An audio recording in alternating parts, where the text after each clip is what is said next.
मुकुंदपुर के निगम पार्षद व सिविल लाइन जोन के चेयरमैन गुलाब सिंह राठौर ने जहांगीरपुरी में 6 गलियां बनवाने का नारियल फोड़कर किया उद्घाटन। इन गलियों को बनवाने के लिए अनुमानित लागत लगभग 50 लाख रुपए आएगी। साथ में बारात घर का नवीनीकरण भी किया जाएगा। राठौर जी ने पर्यावरण को ध्यान में रखकर पौधे भी लगाए।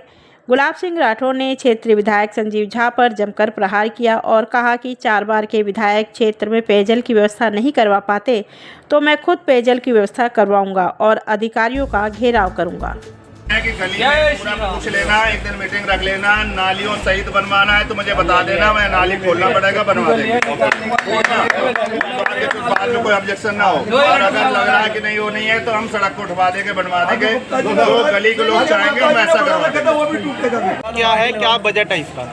आज यहाँ पर 6 गलियों को उद्घाटन कर रहे हैं। जो 2 गली आर पार करेंगे डी ब्लॉक की, 2 गली आर पार करेंगे इसमें ई ब्लॉक की, और 2 डी में ही आगे हैं 4 गली, और ई ब्लॉक में है 2 गली। मतलब इसके साथ में जो थोड़ा क्रॉस गली हैं उनको भी पूरा करेंगे। ये लगभग 50 लाख रुपए की एस्टिमेट बजट है।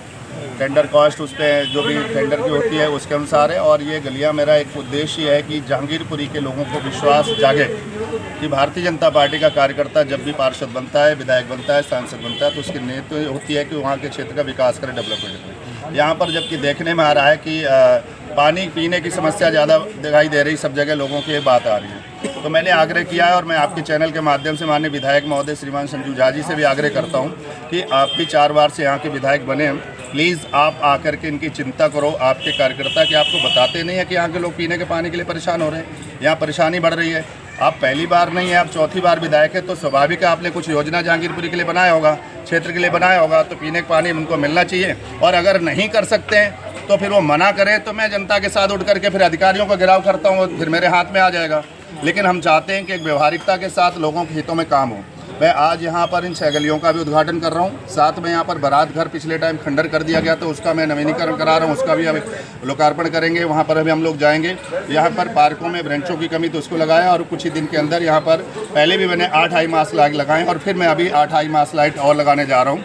यहाँ की विकास की गति को अब और ज़्यादा हम दे पाएंगे। पीछे दिल्ली में भी हमारी सरकार नहीं थी, निगम में भी सरकार नहीं थी, मैं पार्षद होते हुए भी पीछे मैंने 12 गलियाँ बनाई थी अभी, और इस साल भी हम ये 6 गली यहाँ के लिए लाएँ और ऐसे मुकुंदपुर के लिए कुछ गलियाँ लाएँ। वहाँ के विकास के लिए लगभग 14.5 करोड़ रुपए के काम वर्तमान समय मेरे चल रहे हैं, और उम्मीद है कि बहुत जल्दी ही 8-10 करोड़ रुपए के काम अपनी क्षेत्र की जनता को और मैं दे पाऊंगा। जहांगीरपुरी की बदली हुई तस्वीर का क्या टारगेट लेके चल रहे हैं, कब तक दिखेगी? मेरा उद्देश्य है कि जहांगीरपुरी के लोगों का विश्वास जीतना।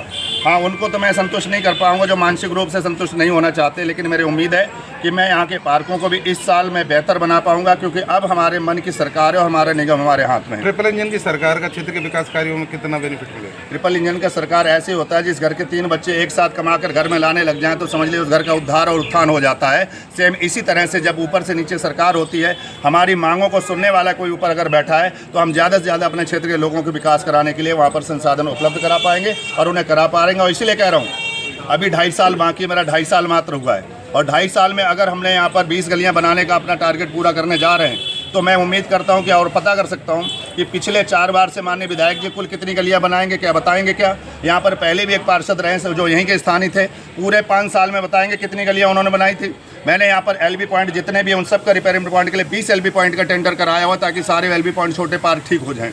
यहाँ पर बड़े पार्कों का 3 ब्लॉकों का अलग अलग एस्टिमेट बनवाया है ताकि डी ब्लॉक के 3 बड़े पार्क हैं, ई ब्लॉक के 3 बड़े पार्क हैं, डबल ई के 2 बड़े पार्क हैं। इन सब का नए तरीके रेनोवेशन करा करके उन सब पार्कों को ठीक करके लोगों को एक अच्छी सुविधा दी जा पाए। वृक्षारोपण को लेकर भी आपने कार्यक्रम किया है, किस तरीके से देखते हैं वृक्षारोपण? नहीं, अभी यहाँ पर देखिए वृक्षारोपण पर्यावरण के लिए बहुत बड़ा है और देश के प्रधानमंत्री सदैव इस बात के लिए कहते हैं, और हम सबकी एक मानव प्रवृत्ति के अनुसार भी होना चाहिए, क्योंकि जैसे जैसे पेड़ कम हो रहे हैं वैसे वैसे गर्मी बढ़ रही है, पॉल्यूशन बढ़ रहा है, बहुत चीज़ें। तो जब वृक्ष लगाए जाएंगे तो स्वाभाविक है गर्मियों में छाया भी मिलेगी और इससे पॉल्यूशन भी कम होगा और पर्यावरण भी मजबूत होगा। तो इसलिए भी वृक्षारोपण काम चल रहा है। साथ में ही अभी हमारा यहाँ मंडल अध्यक्ष के माध्यम से विक्रम कश्यप हैं और हमारे रामफल सिंगल जी के कार्यालय पर जो सांसद प्रतिनिधि हैं, वहाँ पर आयुष्मान भारत योजना का भी कैंप चल रहा है, जिसका भी मैंने सुबह आके उद्घाटन किया है। और वहाँ बुजुर्ग जो 70 साल से ऊपर के लोग हैं, उन्हें 10 लाख रुपए का मेडिकल हेल्थ कैंप लगा करके उन सबको कार्ड बनाया जा रहा है, ताकि उन लोगों को भी अपने बच्चे नाती पोतों से पैसों की ज़रूरत न पड़े। जब इलाज करवाने जाना हो, सरकार में जाएँ, हॉस्पिटल में जाएँ और अपना इलाज कराएं, कार्ड दिखाएं और घर चले आएं। जहांगीरपुरी से विशेष लगाव देख रहा हूं मैं, आप जब से निगम पार्षद बने हैं, क्या कारण? नहीं, लगाव तो मुझे मुकंदपुर से उतना ही ज़्यादा है, क्योंकि वो मेरा कर्मभूमि प्रारंभिक है। लेकिन जहांगीरपुरी के लोगों को मुझे ना जानते हुए जब ये क्षेत्र जुड़ा, तो इन लोगों ने अपार स्नेह मुझे जो दिया है, उस स्नेह को बनाए रखना और आगे ज़्यादा बढ़ाना, ये मेरी नैतिक जिम्मेदारी बनती थी। इसलिए मैं यहाँ के विकास कार्य के लिए और भी ज़्यादा ध्यान दे पा रहा हूँ।